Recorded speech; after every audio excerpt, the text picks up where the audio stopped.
Bismillahirrahmanirrahim. Assalamualaikum warahmatullahi taala wabarakatuh. Salam sejahtera dan salam pertemuan di alam maya. Saya mendoakan agar anda semua sihat walafiat. Hari ini tanggal 4 April 2021, 9 hari lagi Ramadan akan bermula. Apa khabar saudara Mizi Aziz? Saudara Ediksi Diksi, terima kasih. Saudara Muhammad Aziz bin Azmi, saudara Syah Ibrahim, terima kasih hadir sahabat malam bersama menemani saya. Hafiz wa Basirun, Syarifuddin Syahari, Muhammad Razi Abdul Rahman, Yen Iskandar, Raja Kamal, Raja Bazian. Apa khabarku? Semoga orang Sungai Petani sihat. Saudara Muhammad Khalil, Mak Khalil, saudara Makhil, Awi, Waalaikumsalam, Kai Zikri. Ruby Din hadir bersama pasangannya. Saya sentiasa mendoakan agar Ruby bahagia. Roslan Mak Yatim, saudara Amaluddin Sagi, saudara Jamil Awang, saudara Nur Azwa, Rosni Korongot. Apa khabar orang Sabah? Kalau Sabah tu okey, kalau Sarawak agak menyeramkan. Ya, ini Samsul Anwar, saudara Ramlah Hamid, saudara Hashim Alias. Apa khabar orang Melaka ya, Hashim? Saya ingat nanti bila ada masa ada lapang nak turun ke Melaka cari asam pedas. Asam pedas Melaka. Saudara Amir Din, saudara Kamal Awang, Ramli Sabran dan teman-teman yang lain yang tak sempat saya santuni satu persatu. Teruskan like and share supaya memberi saya semangat, supaya memberikan saya kekuatan untuk meneruskan pemberian pencerahan saban malam. Ya, saudara Muhammad Azmi Muhammad Ali dari Kota Baru. Hari ini kes baru ada penurunan sedikit COVID-19 sebab semalam ada 1,638 tetapi hari ini 1,349. Berdoalah kita agar COVID-19 ini segera putus jaringannya. Kerana hari ini sudah mencapai 350,959 warga cinta damai yang disapa oleh jangkitan virus corona. Dan kematian hari ini 2 orang tetapi jumlah terkumpul 1,288 ya saudara Zazas. Di Sabah alhamdulillah kekal 2 angka dan ada penurunan sebab semalam 73 hari 68. Cuma di Labuan ada peningkatan walaupun 2 angka, semalam 12 hari ini 22. Di Sarawak yang ini yang saya sering nyatakan, berhati-hati warga Sarawak. Sebab saya melihat pola-pola jangkitan virus corona di Sarawak ini tidak menentu. Dan hari ini ternyata ramalan saya itu benar berlaku. Iaitu di Sarawak hari ini semalam 290. Tiba-tiba hari ini melonjak kepada 419 orang yang dijangkiti oleh virus corona. Jadi setiap warga Sarawak berusahalah penjarakan sosial dan juga menjaga kebersihan diri serta pastikan bila saudara keluar menggunakan pelitup muka dan paling penting kalau tiada keperluan tak perlulah keluar ke rumah. Tak kisahlah sama ada rumah panjang ke rumah biasa ke di Sarawak warga Sarawak sebab hari ini 419. Di Kedah ada peningkatan semalam 20, 32, hari ini 32. Masih lagi 2 angka. Di Penang, Cik, Ambo, Comi, Mami. Jangan jadi macam Sarawak. Cik tak mau. Nana. Awak lagu tu. Semalam 92 dah baik dah. Tiba-tiba hari ni melonjak pula 185, Cik. Penang, pastikan berusaha untuk mengurangkan jangkitan virus corona di Pulau Pinang. Alhamdulillah di Perak semalam 494. Hari ini dia turun jauh, merudum. Hari ini alhamdulillah Perak cuma ada 24 jangkitan saja. Terus kayup. Tak payah apa peronjang ni nak keluar rumah. Dalam keadaan sekarang ni. Duduk di rumah elok-elok. Jaga kebersihan. Dan di Selangor juga saya melihat ada penurunan. Alhamdulillah. Tapi tidaklah begitu banyak. Kerana semalam 352, hari ini 343. Di Kuala Lumpur, walaupun 2 angka, ada sedikit peningkatan. Semalam 67, hari 73. Di Putrajaya pula, elok-elok single digit. 1 angka, hari ini naik 2 angka, iaitu 17. Semalam 5. Di Negeri Sembilan ada penurunan, masih lagi 2 angka, alhamdulillah. Semalam 25, hari ini 20. Di Melaka juga, Saudara Hashim alias Saudara Rosli Lendu. Alhamdulillah, semalam 20, hari ini turun 15. Di Johor, 2 angka tetapi ada peningkatan sedikit. Semalam 83, hari ini 95. Dan di Pahang ada penurunan. Semalam 35, hari ini 11. 2 angka ya. Di Terengganu, Alhamdulillah, kekal single digit. Walaupun ada peningkatan. Semalam 4, hari ini 6. Dan di Kelantan juga double digit. Semalam 64, hari ini 18. Syabas, mek-mek, jaga diri dah. Jaga kebersihan, tak perlu keluar rumah lah. Tak ada keperluan. Dah. Dan di Perlis, saya tengok warga Perlis ni okey lah, sebab walaupun tiada jangkitan semalam, tapi hari ni ada 1. Jadi berusahalah kita ya. Saudara Man JB, okey Man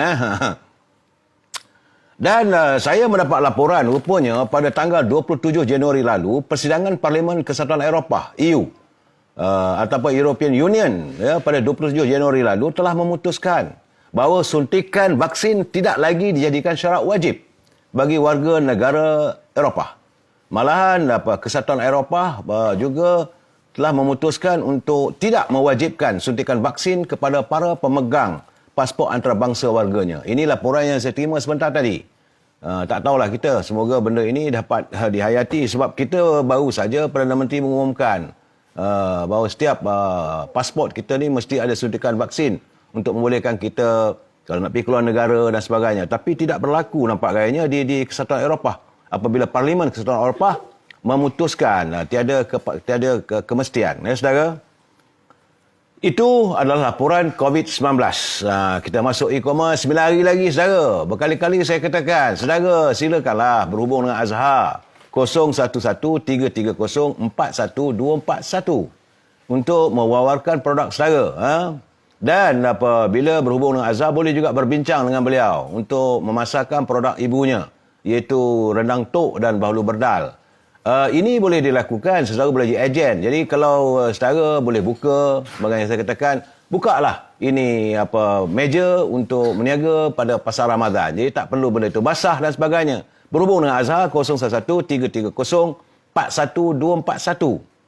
Kalau rasa tak cukup produk tu, berhubung pula dengan Siti Farehah 017-711-4300. Saudara juga boleh menjadi ejen kepada dendeng manis Siti Farehah. Sama kerana kesemua makanan yang saya sebutkan tadi dipackkan dalam packing yang tahan lama, dan cuma saudara perlu adakan kotak yang boleh menyimpan peti sejuk sikitlah supaya makanan itu tidak rosak.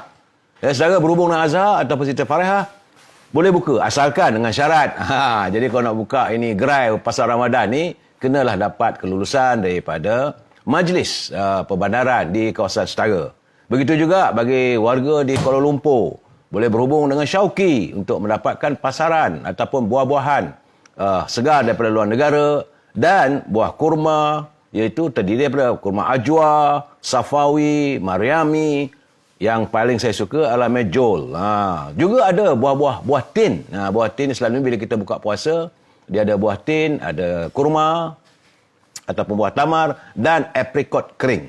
Sila hubungi saudara Syauqi 012-357-5703. Selamat berniaga, berusahalah saudara. Perniagaan itu 9/10 penghasilan daripada perniagaan itu adalah mendapat restu dan mendapat rahmat, sebab Rasulullah mengatakan pendapatan yang baik itu 9/10 adalah datangnya daripada perniagaan. Okey saudara, itulah setakat ini yang saya ada juga lupa, iaitu jangan lupa saudara juga boleh masukkan juga dalam produk jualan saudara gerai-gerai pasar Ramadan, iaitu pelbagai jus minuman kesihatan. Ini minuman ini adalah jus-jus makanan para aulia ya saudara. Saudara boleh berhubung dengan saudara Zul 019-917-0449 019-917-0449 ataupun berhubung di toko jamu Kemaman. Saudara ya. Malam ini saya tak dapat tunjuk gambarnya, insya-Allah besok saya akan tunjukkan contoh-contoh produk penghasilan daripada saudara Zul 019-917-0449. Nah, malam ini saya cuma ingin memberi pencerahan tentang jus 30 IQ, iaitu makanan para anbiya. Jadikan ia sebagai makanan tambahan untuk bulan Ramadan. Baik, kerana ia membantu mencederaskan minda dan merangsang IQ. Dan ini eloklah untuk anak-anak, pelajar-pelajar, terutama para tahfiz. Ia membantu menguatkan ingatan dan tenaga serta mengurangkan keletihan kalau kita berpuasa nanti. Ia membantu melegakan bengkak atau sakit sendi. Dan juga sebagai makanan tambahan untuk diet dan menurunkan berat badan. Jadi kurus macam saya. InsyaAllah. Ya, saudara, ramuannya adalah kurma, kismis, habatus sauda, badam dan telima serta air zam-zam. Berserta juga dengan air, bacaan, 30 juz dan doa. Ya. Saudara jangan lupa ya, saudara. Itulah e-commerce kita hari ini. Baik, saudara. Salam impian moratorium dan kumpulan wang simpanan pekerja RM10,000. Ya, saya akan menyuarakan selagi benda ini tak tuntas. Dan saya ingin mengingatkan, kalau kita belanja tanpa had, negara akan bankrupt. Ini kerana kalau kita berbelanja tidak mengikut perlembagaan yang disyaratkan oleh negara kita. Amalan kita sejak dari dulu lagi, sejak mencapai kemerdekaan, setiap perbelanjaan mahu dibelanjakan oleh pihak pimpinan kerajaan, mesti mendapat kelulusan daripada Parlimen. Jadi, kita harus memerhati keadaan ini, saudara. Ya. Malam ini, tajuk perbincangan kita adalah politik tanpa kejujuran. Politik tanpa kejujuran. Jadi, sebelum saya meneruskan memberi pencerahan, kita santuni dulu pantun sahabat kita, Pak Nazir, yang indah bahasanya. Apa kata Pak Nazir? Kata Pak Nazir, sayur kelisa lemak nanas dimasak pagi hari Selasa. Haiwan pemangsa dikatakan ganas. Ganas lagi manusia pemangsa. Jadi kalau kita katakan harimau, ya, singa, ini serigala sebagai haiwan pemangsa itu ganas, ganas lagi manusia yang menjadi pemangsa yang sanggup meratah kehidupan rakyat. Kata Pak Nazir lagi, pokok ceri depan tangga, burung bersarang di celah batu. Berasa diri hebat tak sangka. Nilaian orang tidak begitu. Jadi ini beliau menegur pemimpin, jangan merasa dia itu hebat. Sebab rakyat menilai anda. Ya, nilai orang tak sangka orang melihatnya. Itu tadi dua rangkap pantun daripada Pak Nazir. Saya juga menerima kiriman pantun daripada saudara Jamil Idris. Ni sahabat saya. Katanya, nak kata terang, tak terang sangat. Cahaya menyuluh di muka pintu. Nak kata sayang, tak sayang sangat. Adat berkasih, memanglah begitu. Ini mungkin beliau menyindir pimpinan daripada PS yang akhirnya dilihat seolah-olah nak memutuskan hubungan dengan UMNO dalam muafakat nasional. Kata saudara Jamil lagi, burung punai si burung merbah hingga mari di ranting paya.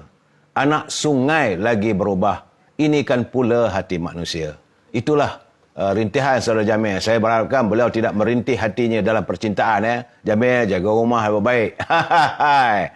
Baik, saudara. Bagaimanapun, sebelum saya memberi pencerahan, saya ingin memberi peringatan. Sebab teman saya, peguam, dia kata, mesti saya baca setiap malam sebelum saya memberi pencerahan. Itu peringatan saya bagi mereka yang menyunting semula live saya dan dimasukkan ke dalam channel YouTube. Anda bertanggungjawab di atas suntingan yang dibuat. Jadi pihak saya tidak akan bertanggungjawab langsung ke atas komen-komen yang diberikan oleh pembaca. Sila pastikan anda berfikir panjang terlebih dahulu sebelum menulis komen anda di sini. Ya. Pihak saya juga tidak mampu untuk memantau kesemua komen yang ditulis. Segala komen adalah hak dan tanggungjawab anda sendiri. Cuma saya mengharapkan kalau saya komen, gunakanlah bahasa yang terbaik. Janganlah kita memaki hamun, mencarut dan sebagainya. Itu bukan bahasa kita. Itu bukan bahasa cara kita, perantaraan kita untuk berbahas dalam satu isu. Ya.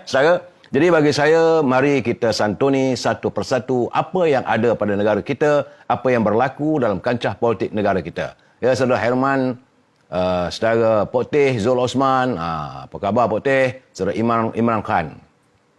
Saya menerima satu kiriman daripada saudara Azmi daripada Kelantan. Dia kata kejadian ini berlaku di Kota Tinggi. Sedih juga, iaitu polis sedang mengesan seorang lelaki yang disyaki mencuri sekampit beras dan susu selepas masuk ke sebuah kedai makan di Jalan Indah di Johor. Jadi Ketua Polis Daerah Kota Tinggi Superintendent Hussein Zamora berkata kejadian berlaku kira-kira pukul 4 suku pagi dan disyaki dilakukan oleh suspek dengan menaiki motosikal. Pihak polis sekarang ni sedang ada menerima laporan dari mangsa yang dibuat di Balai Polis Kota Tinggi. Persoalannya sekarang ni bahawa apa yang dicuri itu bukan dia pecahkan tabung kedai ataupun laci, tidak. Dia cuma mencuri sekampit beras. Dan sekotak susu. Itu saja yang dicuri. Jadi ini yang saya katakan bahawa akhirnya bila rakyat susah, dah terpaksa dah, tak ada upaya lagi. Ini berlaku di Kota Tinggi. Jadi kita melihat, dan saya lihat daripada komen-komen itu kata-kata warga netizen yang begitu cinta damai, yang begitu harmonis, mereka melahirkan simpati. Kata mereka, saya tengok komen-komen yang banyak, dia kata kalau betul-betul dia nak mencuri, mungkin juga tong gas pun dia akan sapu, dia kata, ataupun barang-barang yang mahal. Tapi kenapa beras saja yang diambil? Mungkin inilah jalan terakhir di mana dia baru, kerana dia baru kena buang kerja. Mana tahu anak kat rumah dah seminggu tak makan. Allah, terasalah malu pun kita. Terasa malu kita pada diri kita sendiri melihat keadaan negara kita begini. Rakyat semakin sukar. Jadi kita rasa kesianlah tengok orang terpaksa mencuri untuk mencari makanan, ya, untuk diberikan kepada keluarga. Tak kiralah halal haram dah sekarang ni, saudara. Yang penting ada makanan di atas meja. Inilah keadaannya, gambaran keadaan negara kita. Ekonomi yang terus merudum. Dan lebih menyukarkan kita apabila saya mendapat kiriman satu lagi, iaitu tentang kedudukan syarikat Top Glove. Syarikat Top Glove ini adalah dari Malaysia. Kabarnya di Amerika Syarikat jutaan nilai Top Glove yang dieksport ke Amerika telah pun ditahan, dan pihak berkuasa di Amerika tidak mengizinkan produk-produk keluaran Top Glove memasuki pasaran di Amerika. Ini mengakibatkan syarikat tersebut mengalami kemerocosan sebanyak 24% atas tindakan tersebut. Jadi keadaan tentulah ia akan melunturkan prestasi ekonomi negara, kerana Top Glove ini juga mengeksport produk ekspor. Jadi nilai kita tukaran mata wang kita dengan negara luar itu tentulah akan berkurangan. Sebab kabarnya ekspor Top Glove begitu tinggi, ratusan juta. Ini dibuat kerana bahawa ada tuduhan syarikat Top Glove ini menggunakan pekerja-pekerjanya di kalangan pekerja-pekerja yang buruh paksa. Jadi dalam keadaan begini kita nak bertanyalah dengan Menteri Perindustrian dan Antarabangsa, Perdagangan Antarabangsa, Azmin Ali. Jangan duk fikir Korea, pergi ke Jepun sebagainya. Santunilah syarikat yang bermasalah ini. Sepatutnya beliau segera berhubung dengan kedutaan di Amerika, menjelaskan, bawa wakil kedutaan pergi ke syarikat itu, berjumpa dengan pekerja-pekerja, apakah benar mereka ini terdiri daripada buruh paksa. Ini keadaan tidak disantuni. Ramai pekerja-pekerja buruh-buruh di syarikat Top Glove ni beribu orang yang diimport daripada, bawa masuk daripada Bangladesh, daripada Nepal dan sebagainya. Jadi bawa duta itu pergi berjumpa bersama-sama dengan Kementerian Buruh Sumber Manusia, pergi ke kilang-kilang tersebut, biar warga mestilah di kedutaan mereka itu mempunyai desknya ataupun meja yang berhubung soal hak asasi kemanusiaan. Ini perlu dilakukan. Takkan ini pun saya nak ajar. Saya bukan menteri. Takkan ini pun tak tahu nak buat kerja. Bila dah ada je benda macam itu, cepat-cepat berhubung dengan kedutaan Amerika. Adakan pertemuan. Bawa duta itu yang wakil-wakil dia untuk melawat kilang tersebut. Bahawa kita negara cinta damai. Kita tak pernah menggunakan buruh paksa. Kita bukan macam negara-negara yang tidak ada peri kemanusiaan. Negara kita ini negara yang sentiasa damai, yang bebas daripada segala perlakuan kecurangan manusia. Ini masalahnya yang saya katakan, Menteri Cak Ayam. Lain tak ada, sekitar lain politik. Negara teruk lagi ekonominya, tidak disantuni. Bawalah. Apa ada masalahnya? Kamu punya segala kelengkapan, kamu punya segala apparatus. Panggil menteri luar, panggil pegawai-pegawai di Kementerian Luar. Berhubung dan berbincang segera. Ini perlu ditangani segera. Sebab produk Top Glove sekarang ni tersadai di Amerika. Sebagaimana satu ketika dahulu, produk kita itu penghasilan daripada minyak kelapa sawit tersadai di India. Cepatlah berhubung dengan pegawai kedutaan. Itulah gunanya pegawai-pegawai kedutaan kita dan juga duta-duta yang ada di negara kita. Untuk menjaga hubungan diplomatik antara negara kita. Tapi ini tidak disantuni. Dan saya jadi marah. Saya bukan resis. Walaupun syarikat Top Glove itu bukan milik Bumi Putra, bukan milik ini orang Melayu. Tetapi ini adalah penghasilan negara. Bila ekspor dapat dilakukan, dapat dijana pendapatan, maka negara mendapat sedikit keberuntungan. Dan syarikat Top Glove juga ini bolehlah berunding. Macam mana kamu nak menyediakan peluang pekerjaan untuk warga tempatan?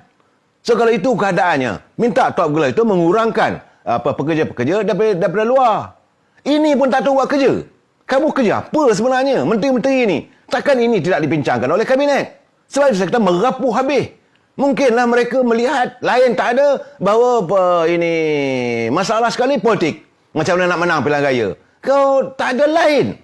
Saya kadang-kadang muak tengok kenyataan demi kenyataan semuanya politik. Sedangkan masalah ekonomi negara tidak disentuh. Inilah kita katakan tidak ada hala tuju. Haprak anda semua ni. Betul, saya menjadi marah apabila saya dapat tahu begini kerana kita dituduh. Negara kita dituduh mempunyai kilang yang menggunakan buruh paksa. Bila masa kita ada buruh paksa?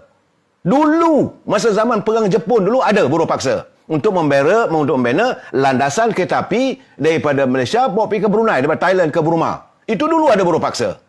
Tapi sekarang mana ada kilang pakai buruh paksa? Apa gunanya Menteri Sumber Tenaga Manusia? Apa gunanya Menteri pada Perindustrian dan Perdagangan Antarabangsa? Apa gunanya Menteri Luar? Ini masalah ni, saudara. Ini masalah besar yang perlu ditangani. Jadi Menteri Luar ni janganlah asyik pergi ke luar negara, buat kerja yang lagi masalah. Ini saya terima lagi satu benda yang amat memalukan kita. Dan ini melanggar budaya diplomatik yang dilakukan Hishamuddin Tun Hussein On. Ini betul-betul haprak punya menteri. Itu pun ada hati nak bertanding Presiden UMNO. Boleh belahlah kalau macam tu. Ini bukan kenapa, kerana beliau amat memalukan. Kenyataan Hishamuddin sewaktu dia mengadakan perbincangan dengan rakan sejawatnya, iaitu Menteri Luar China, Wang Yi. Dia boleh menyatakan kenyataan, dia kata, abang besar saya. Ini menyanggah budaya diplomatik. Kerana sebagai seorang Menteri Luar, sejak bila saya nak tanya, Malaysia ni duduk di bawah kerajaan China. Secara tidak langsung anda seolah-olah sudah menggadaikan maruah, martabat bangsa kita. Kita negara merdeka. Kita santun ni, walaupun nak berbahasa secara diplomatik, apa salahnya? Your Excellency, my dear friends, apa salahnya? Tidak nak tunjuk baik sangatlah kamu. Sedangkan waktu kamu jadi ketua pemuda dulu, wah, pegang kerih. Jangan ingat, jangan lupa. Kalau kita berbaik dengan komunis, maka ini menghancurkan hati dan perasaan warga polis diraja Malaysia kerana keluarganya ramai yang terkorban oleh akibat komunis. Sekarang kau berkata bahawa Menteri Luar Cina itu sebagai Big Brother. Menteri Luar itu pun tersentak. Ini Hishamuddin ni memanglah bangang sebangang-bangangnya.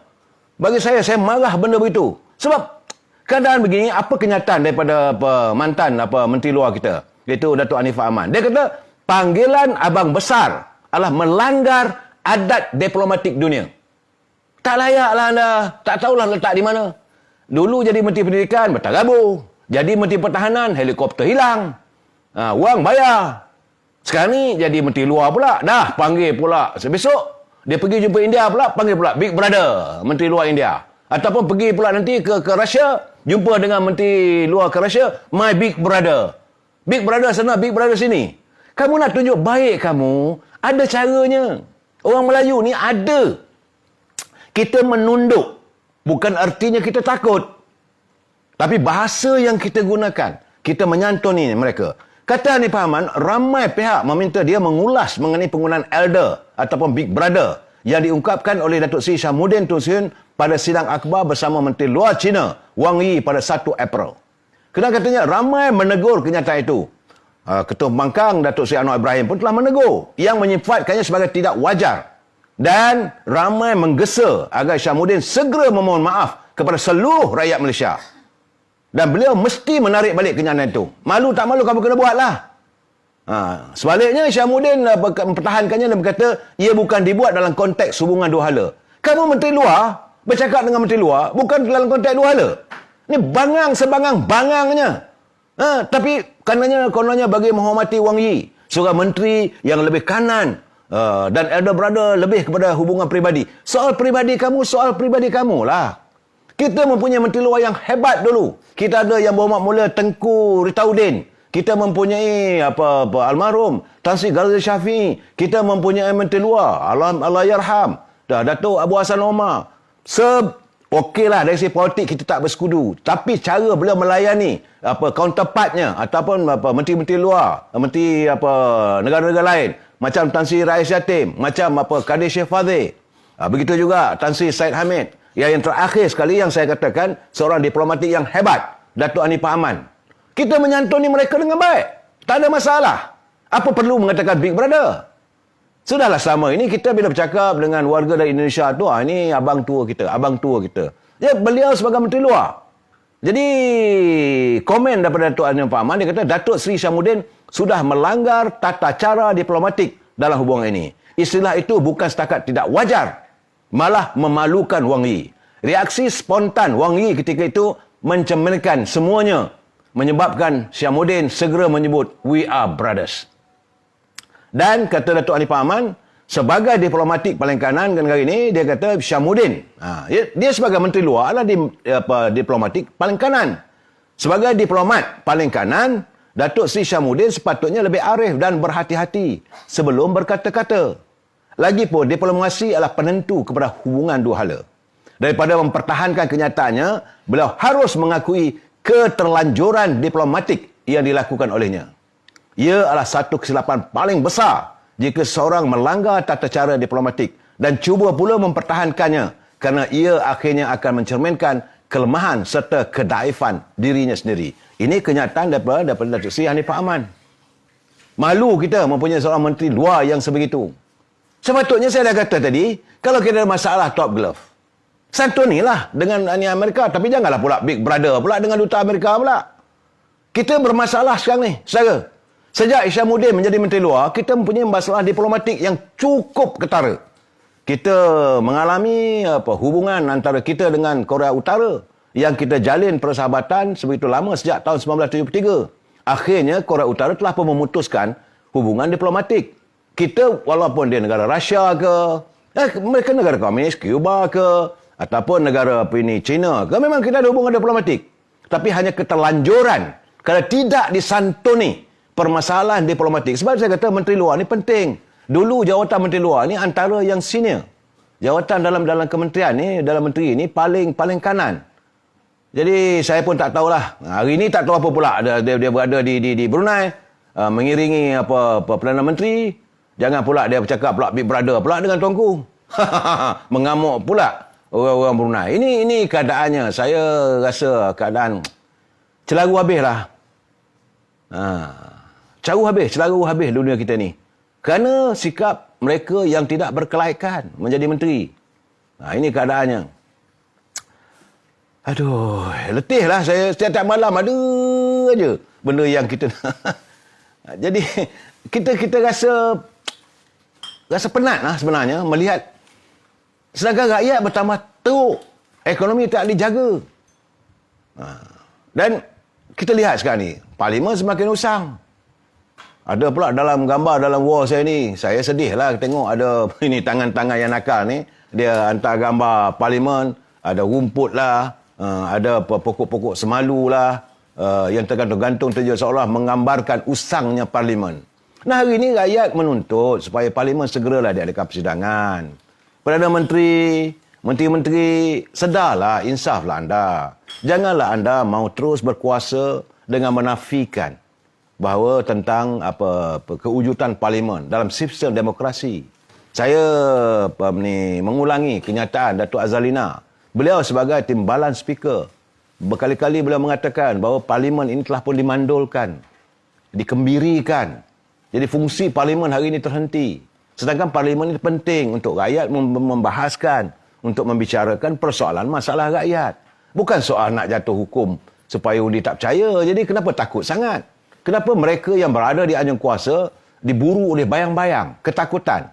Kononnya kalau diadakan persidangan parlimen, maka berakhirlah usia kerajaan Perikatan Nasional. Itu kamu pikul sendirilah. Itu masalah anda. Yang kita sekarang ni, kita menuntut agar parlimen dibuka supaya masalah rakyat dapat didengari. Supaya masalah rakyat dapat disantuni.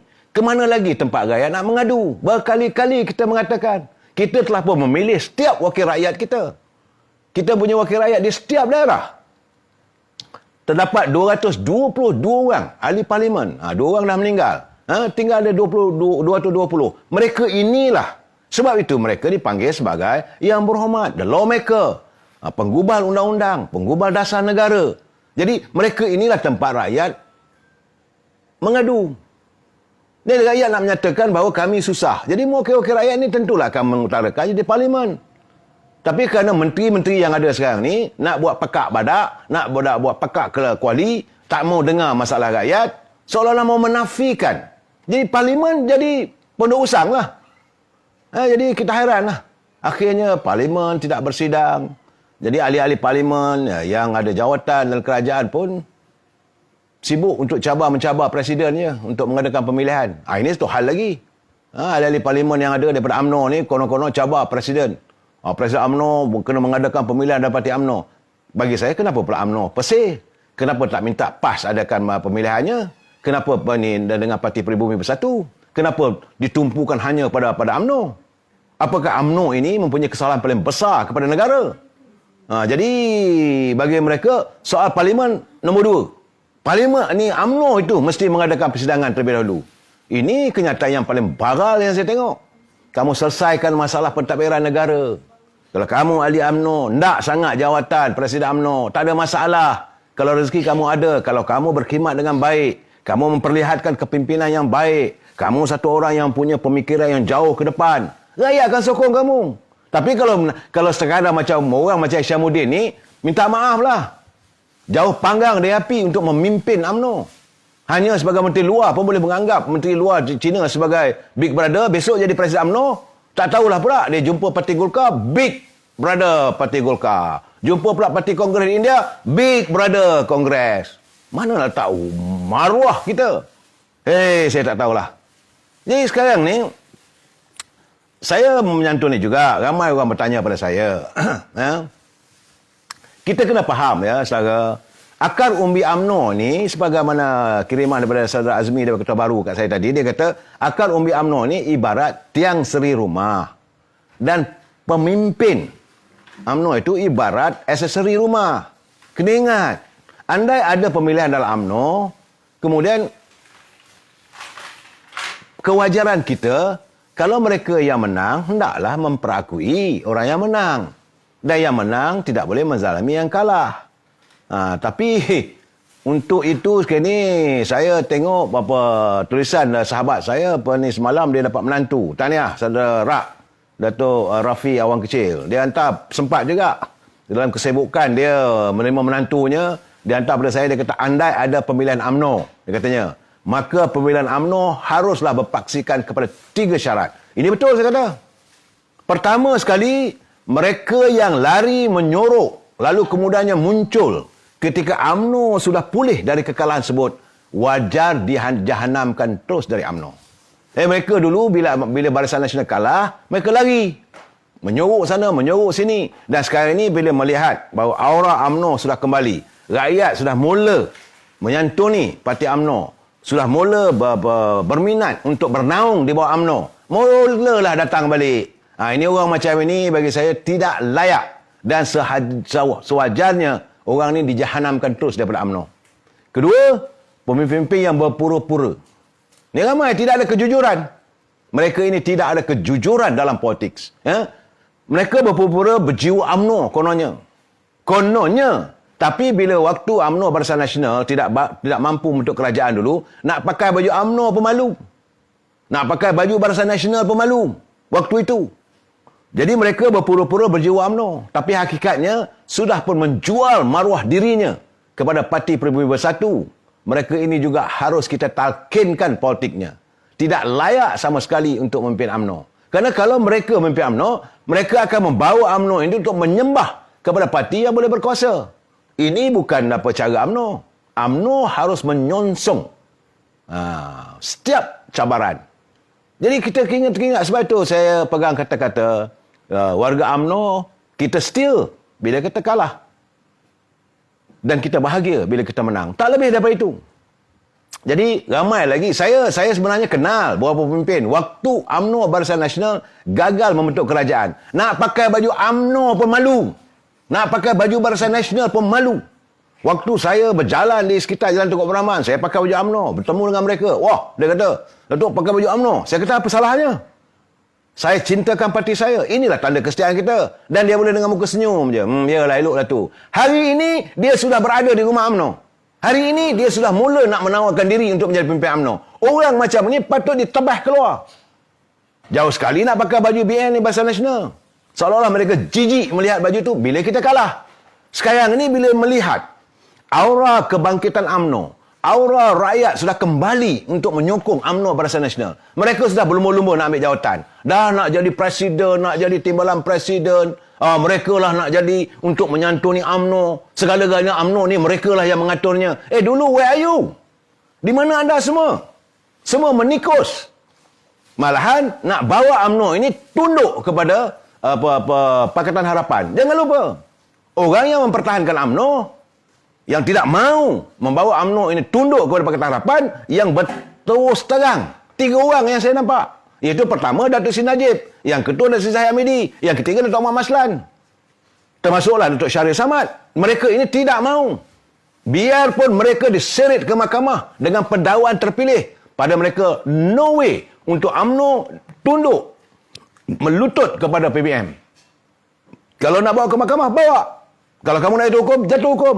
Tapi bukanlah untuk menggadai maruah UMNO. UMNO ada maruahnya. Kita kalah tak apa, kita santuni, kita perbaiki. Sekarang ni UMNO dah baik. Barisan Nasional dah mula mendapat harum nama Barisan Nasional. Pergilah ke mana-mana pun. Saudara pergilah ke Perlis, saudara pergilah ke Kedah, saudara datangilah warga-warga di Pulau Pinang sekalipun. Pergilah kawasan yang wala dulunya dikuasai oleh DAP dan sebagainya. Hari ini rakyat sudah melihat. Mereka melihat bahawa waktu negara dipimpin oleh UMNO Barisan Nasional, mereka dapat hidup bukanlah mewah sangat, tetapi boleh merubah kehidupan. Warga-warga keturunan Cina dah mula bercakap, apa ini gaman sekarang, mau cari makan pun susah. Ini macam, sebab itu mereka sudah mula kembali kepada UMNO Barisan Nasional. Berkali-kali saya katakan, tuntutan warga bukan Melayu, iaitu kawasan Cina, mereka cuma nak 3 perkara. Pertama, mereka boleh cari makan. Boleh berniaga, boleh menjalankan perniagaannya. Sekarang perniagaan bertambah murung. Malahan, saya dah kata 2 malam lepas, kalau dalam tempoh 3 bulan ini, ekonomi kita terus merosot, maka Dewan Perniagaan Cina akan menutup terus kedai-kedai mereka. Kalau ini berlaku, bagaimana dengan rakyat? Mana kita dapat bekalan makanan dan sebagainya? Yang kedua, mereka mahu supaya anak-anak mereka dapat diberi kesempatan untuk belajar. Bila ada COVID-19, sekolah tutup apa semua. Nak belajar susah. Mereka marah. Dan yang ketiga, mereka tidak amat benci sekali. Mereka tidak mahu untuk melihat perbalahan kaum. Mereka mahukan keselamatan, kesejahteraan. Negara ini negara cinta damai. Negara yang harmonis. Kita ada rukun negara. Kita menyantuni. Kita benci pada politik-politik yang resis ini. Jadi 3 perkara ini kita janji kepada warga Cina, mereka pasti bersama dengan kita. Hari ini saya dapat kawan-kawan saya. Mereka menyatakan, dulu sebelum pilihan raya 2018 dulu, itu pilihan raya ke-14, mereka menyatakan, sorry Datuk, minta maaf ini kali, sorry lah. Kita tak mau sokong sama BN lah. Waktu itu, kerana fitnah yang diajukan kepada UMNO. Tapi hari ini mereka sudah sedar, mereka nak kembali. Dan di saat kita nak kembali, mereka yang dulu yang memandang sebelah mata saja pada UMNO sudah mula berlumba-lumba untuk mencari jawatan dalam UMNO. Mereka inilah pemimpin yang tidak boleh diberi kesempatan untuk berada di rumah UMNO. Nah, saya dah bercakap dengan Presiden UMNO benda ni. Semalam pun saya jumpa dengan beliau, dia kata dia akan mengadakan mesyuarat Majlis Tinggi dalam waktu yang terdekat. Saya kata cepat, segera. Dan mana-mana mereka yang dilihat sebagai pengkhianat parti perlu disingkirkan. Cukup-cukuplah. UMNO tidak lagi mampu untuk menyimpan parasit-parasit. Sekarang ni parasit itu dah nampak terkeluar. Apabila kita sembuh je gas sikit tadi, dalam perhimpunan agung UMNO, sekarang ni kita nampak anak-anak dah keluar daripada batang-batang tiang ni. Sekarang ni ketepikan. Ya. Apa ni? Saudara Mus Faizal, sembang apa tu tuan kata tanah Melayu. Nanti saya nak jawab ni. Ingatkan, semalam 7 hingga kini tanah Melayu tinggal 12%. Karut Pak Dogok. Betul, saya setuju dengan saudara. Saya setuju dengan saudara. Ini bukan salah UMNO. Ini salah pemimpin yang macam parasit yang saya katakan tadi. Ini pemimpin salah mereka yang orang macam itu. Yang orang yang tidak diperlukan dalam UMNO. Mereka inilah yang bertanggungjawab. Bila kalah, telang kabut nak pergi cari sana. Sebab takut diri mereka akan disasat. Ini keadaannya. Sebab tadi saya terima juga ada kononnya breaking news. Macam-macam saya tak mau cerita lah ini.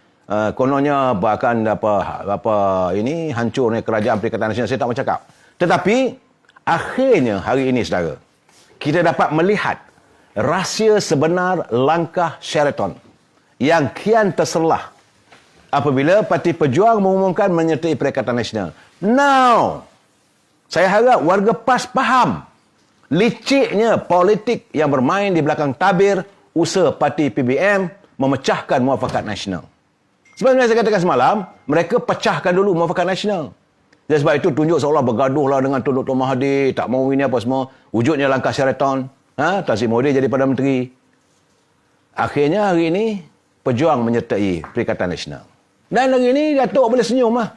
Kerana dia boleh berjaya memecahkan dalaman UMNO dan Muafakat Nasional. Dia tidur lena lah dia. Tadi saya dapat kiriman daripada saudara Anas Rahmat. Dia kata pagi tadi dia sempat sarapan dan tersempak dengan kawan lamanya daripada PAS. Iaitu dia kata dulu kita berjumpa sama-sama berkempen Tanjung Piai. Jadi sempatlah dia kata bersembang santai, politik. Jadi dia bertanya pada dia apa pendapat dia tentang kenyataan PAS pendiriannya untuk kekal bersama PBM. Jadi sahabatnya itu daripada warga lepas menyatakan dia pun terkejut, dia kata. Ini saya katakan bahawa warga PAS akar umbi mereka pun terkejut. Dan mereka tidak dapat menerima. Dia kata sebab tak semua akar umbi PAS mahu bersama dengan PBM. Malahan mereka lebih selesa untuk bersama dengan UMNO. Jadi kata kawannya tu, untunglah dia kata UMNO ni, dia kata. Sebab UMNO menolak kerjasama dengan PBM ialah merupakan suara akar umbi. Daripada cawangan bawa ke bahagian bawa ke Perhimpunan Agung. Dan diputuskan oleh Perhimpunan Agung UMNO. Tapi tidak seperti Parti PAS. PAS hanya diputuskan oleh pimpinan tertinggi. Tidak dibawa ke peringkat akar umbi. Tidak ditanya ahli-ahli PAS, cawangan-cawangan, ranting-ranting. Sebab mereka juga turut mengalirkan air mata saat kita menandatangani Piagam Muafakat Nasional. Tentulah mereka sedih dan kecewa bila perkara ini berlaku. Jadi mereka menyatakan tak apalah, dia kata. Cuma sambil ketawa dia kata, saya harap janganlah pula nanti ada pula anda berkempen nanti bawa logo UMNO ni Parti Maha Firaun pula. Dia pun ketawa. Ini itulah di peringkat akar umbi mereka sudah berada kemesraan. Kenapalah pimpinan PAS sanggup menghancurkan hati dan perasaan warga di peringkat akar umbi. Kemudian, ini perkara yang saya ingin mendedahkan. Kita pernah berhati-hati. Dapatan saya, ada kiriman saya bahawa Jawatankuasa Pemusyaratan Bersatu di peringkat pusat telah pun merangka strategi kedua parti tersebut untuk menghadapi pilihan raya. Jadi Susah Agung Bersatu, Datuk Hamzah Zainuddin berkata dalam mesyuarat MPT semalam yang dipengusikan oleh Tan Sri Muhyiddin turut memutuskan untuk menyegerakan pelantikan ketua-ketua bahagian ahli bersekutu dalam masa terdekat dalam memperkasakan meningkatkan lagi penglibatan ahli bersekutu di seluruh negara setelah PAS menyatakan kesediaan mereka kekal bersama Perikatan Nasional.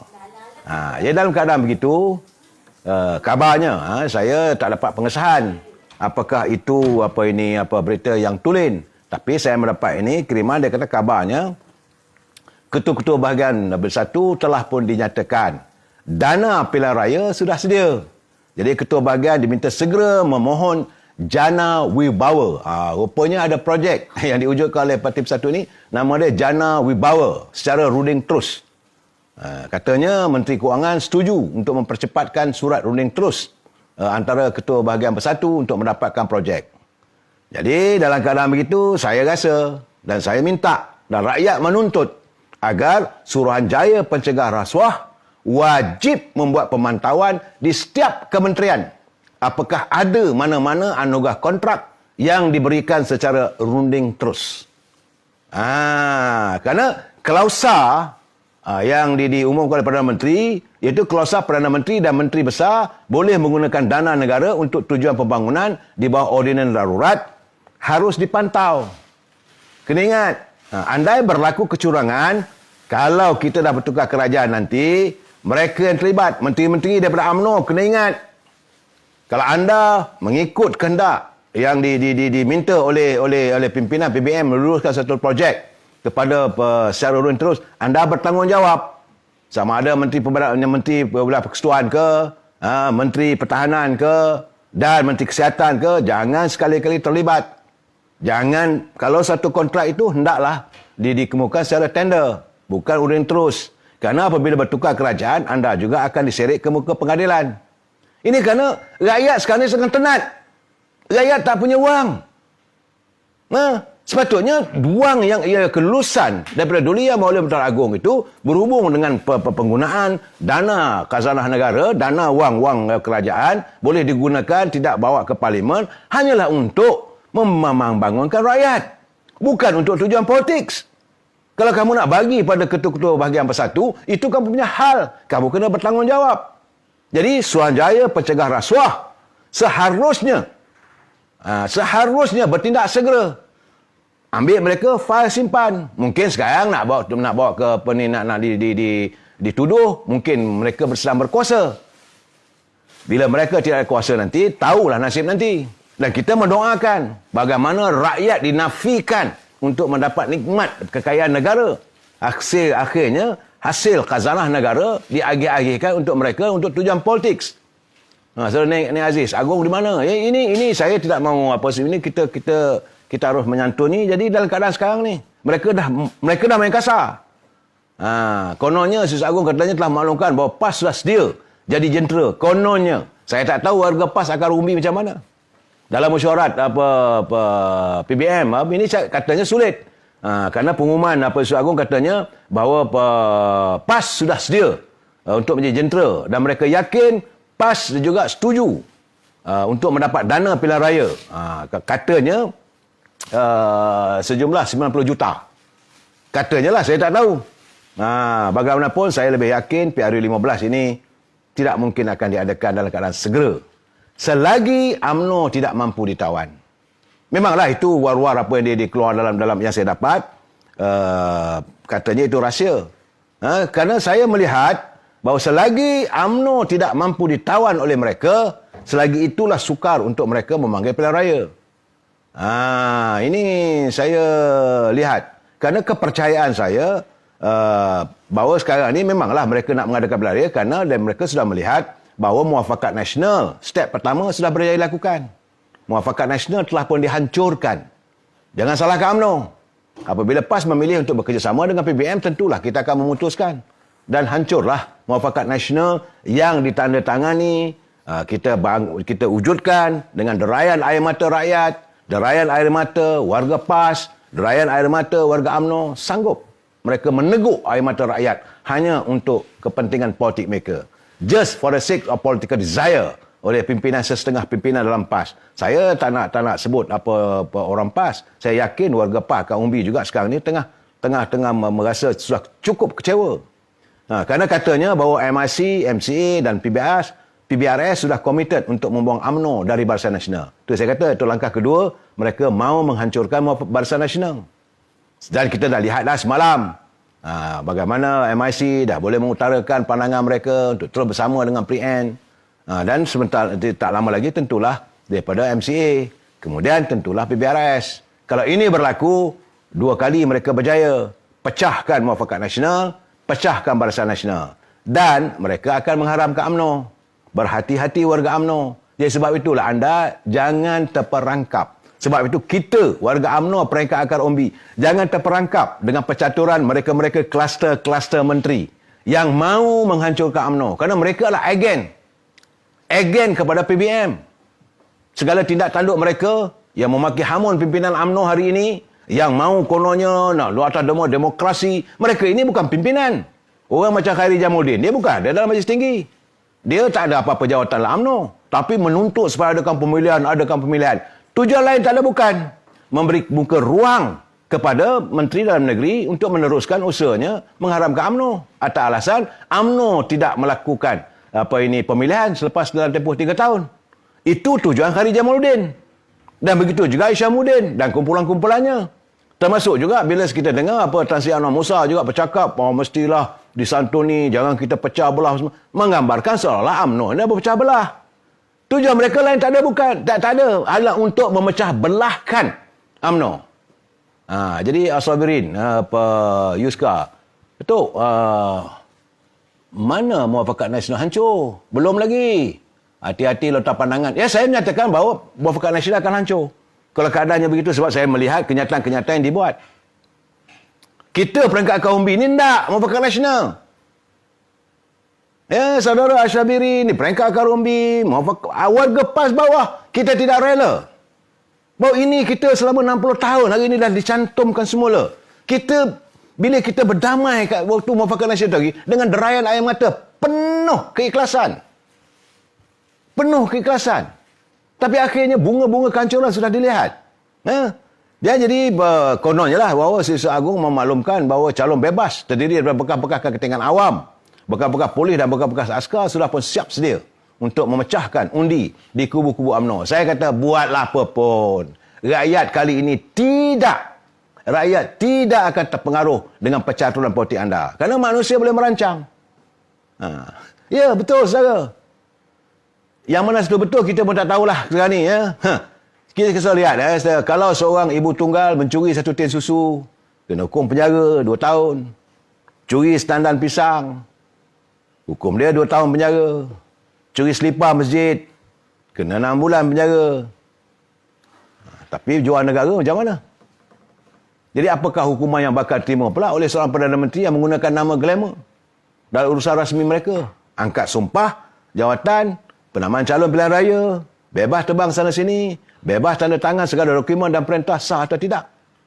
Apakah dokumen ditandatangan itu sah atau tidak? Sebab rakyat dengan rendah diri menjunjung. Rakyat dengan rendah hati dan menjunjung kasih ke Wahduri Yang Maha Mulia Tuan Agong.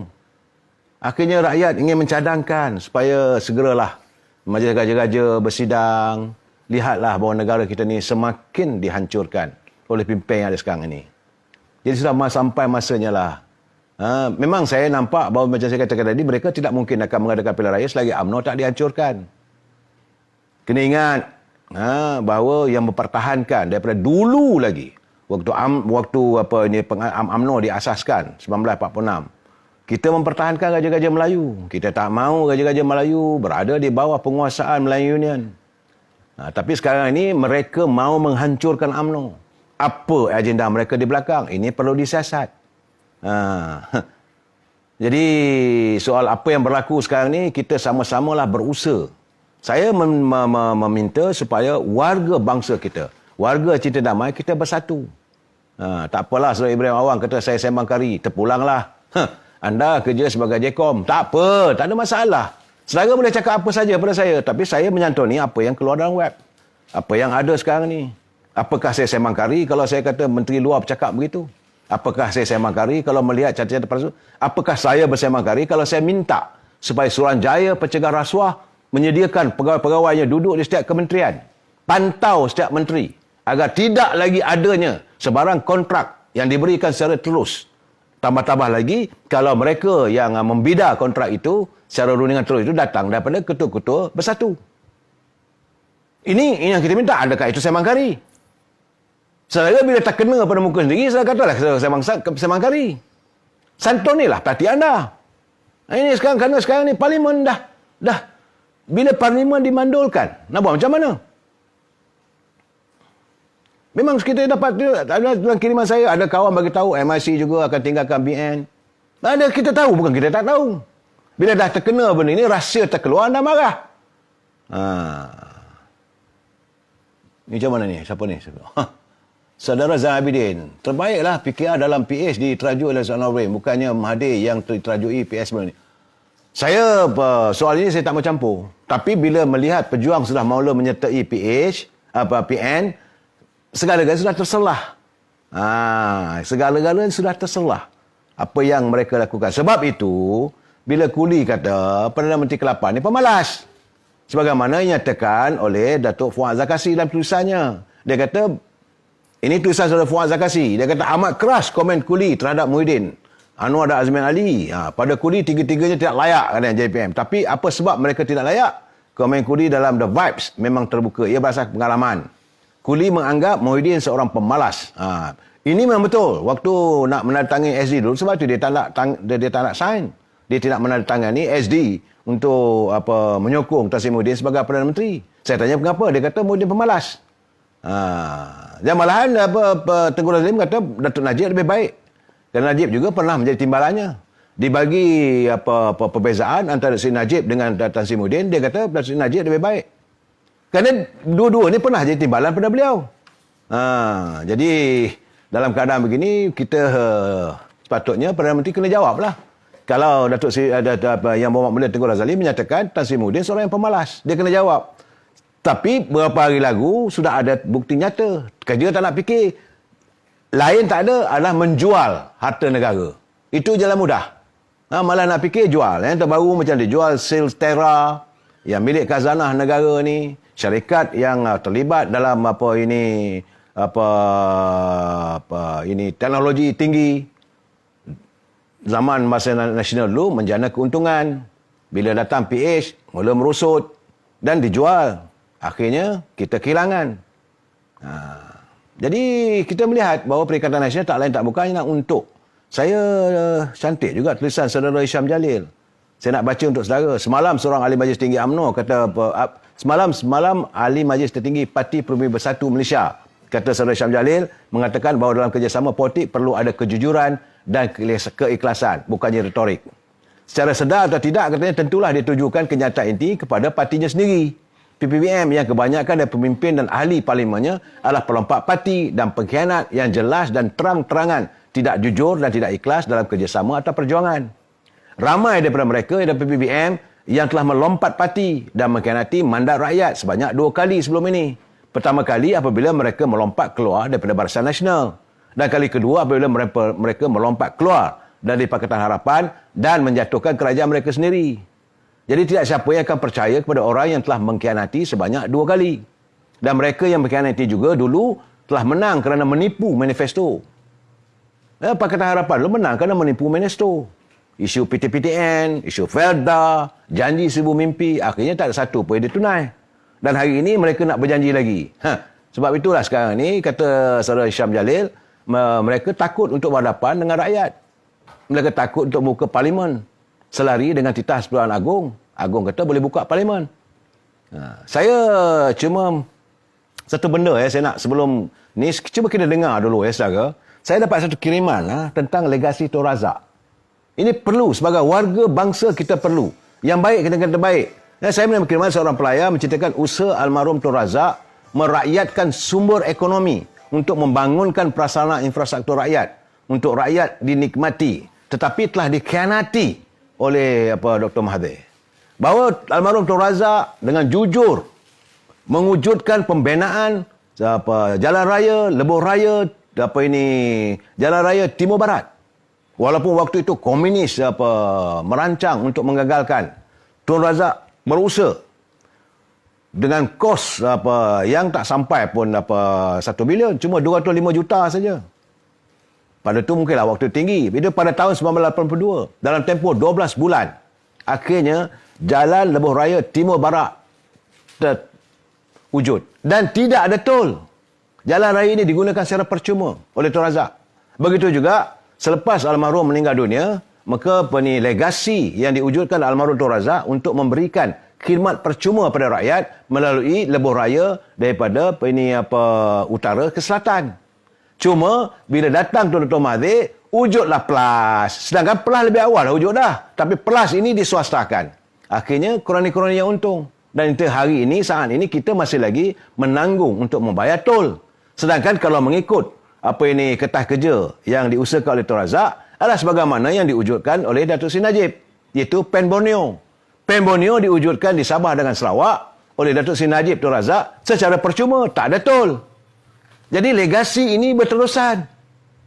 Ia cuma terhenti apabila adanya usaha-usaha menjadikan projek PLAS ni sebagai penguasaan. Dan rakyat terpaksa membayar tol sehingga hari ini serta untuk tempoh 30 tahun akan datang. Jadi saya kena ingatlah bahawa itulah jasa-jasa pimpinan kita terdahulu yang ikhlas untuk membangunkan negara.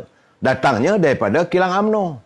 Tun Razak memimpin UMNO. Bila kita stabil, politik stabil, tentulah rakyat akan mendapat nikmatnya. Tapi masalahnya sekarang ini bila politik ini dikucak-kacirkan oleh mereka-mereka yang kemabukan untuk terus berkuasa. Mereka tak qualified. Mereka tidak mempunyai dignity. Mereka tidak mempunyai kelayakan untuk menjadi menteri. Tapi kemabukan. Kononnya mereka layak jadi menteri. Akhirnya jadilah sekarang ini negara kita kucak-kacir. Kerana mereka yang bukan layak jadi menteri. Orang yang tak sepatutnya duduk sebagai Menteri Perdagangan dalam luar negeri. Apa jadi? Mana ada pelabur yang datang? Kerana gagal untuk menterjemahkan apa dasar persuasaan kita, apa dasar pelaburan yang kita ingin berikan kepada pelabur-pelabur di luar. Tak ada. Yang ada tiap-tiap kali adalah politik. Jadi pelabur-pelabur pun bosan. Akhirnya mereka membawa pelaburan ke negara luar. Yang ada dalam negeri ini pun mereka dibimbang ketakutan kerana ketidakkestabilan dalam politik dalam negara. Mereka pun bawa keluar ke negara jiran di Indonesia. Dan menteri yang menjaga kepentingan rakyat, iaitu Menteri Perdagangan Dalam Negeri dan Hal Ehwal Pengguna, sampai hari ini gagal kerana dia gagal untuk memastikan makanan untuk rakyat, sumber makanan untuk rakyat ini terkawal harganya. Mereka ini memang tidak layak jadi menteri. Kita bincang lagi lah malam esok. Wabillahi taufiq wal hidayah. Assalamualaikum warahmatullahi taala wabarakatuh. Jumpa lagi malam esok.